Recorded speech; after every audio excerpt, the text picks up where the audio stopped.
gentlemen, before we officially close our program, we will listen to the word of thanks and gratitude from the proud and loving parents of Jeriel.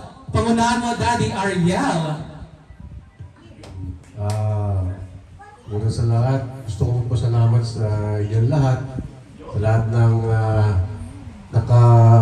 nakarating, dumalo, kahit na ganito sitwasyon natin dito sa Bahrain. Still, na dumating pa rin kayo sa ni DJ, sa baptismal and first birthday niya. Kaya maraming salamat sa inyo lahat. Big round of applause for the loving proud father, Daddy Ariel. How about for you, Mommy Sheeny? What will be your message, a thank you message sa lahat ng mga bisita na nagsipunta ngayong gabi? Nobela yata yung matay. We are truly grateful to everyone who came and celebrated Jeriel's baptism and birthday with us. Your presence and love and thoughtful wishes made this special day even more meaningful for our family.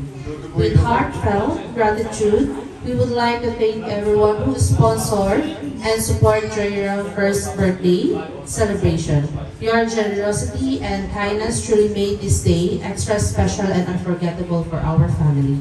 We are deeply thankful for your love and support. May your kindness be returned to your hundredfold. Thank you for taking the time to be with us, for sharing these precious moments. We feel so blessed to have such a wonderful people in our lives. God bless you all. Thank you. Ladies and gentlemen, how about putting round of applause once again for this loving, the proud parents of Jeriel, Daddy Ariel, and Mommy Sheeny. Once again, palakpakan mo dyan. Before we officially close our program, ladies and gentlemen, we would like to extend our heartfelt gratitude to all the participants at mga bisita in gracing this momentous occasion. Palakpakan yung mga sarili. Once again, let's say all together, happy birthday, Jeriel. Come on! Happy birthday, Jenny!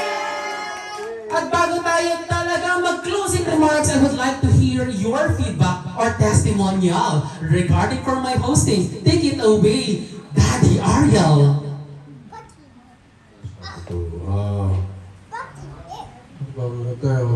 Splendid yung pag-deliver mo at pag-host sa birthday ng anak ko.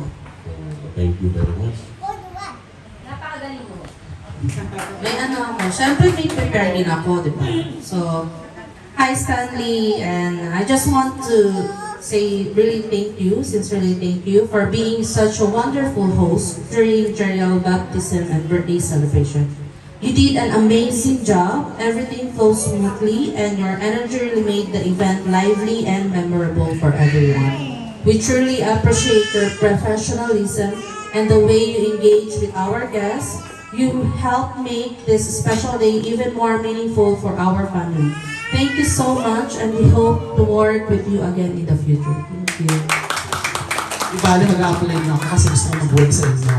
Anyway, ladies and gentlemen, palakpakan natin ang magandang family na ito, the Liquiano family, embracing this momentous occasion as we celebrate for Jeriel first birthday celebration and at the same time the baptismal program. And once again, let's give a round of applause for Father or Bishop Faustino Reyes for coming over here on this momentous occasion. Once again, let's say all together, happy birthday, Jeriel, come on!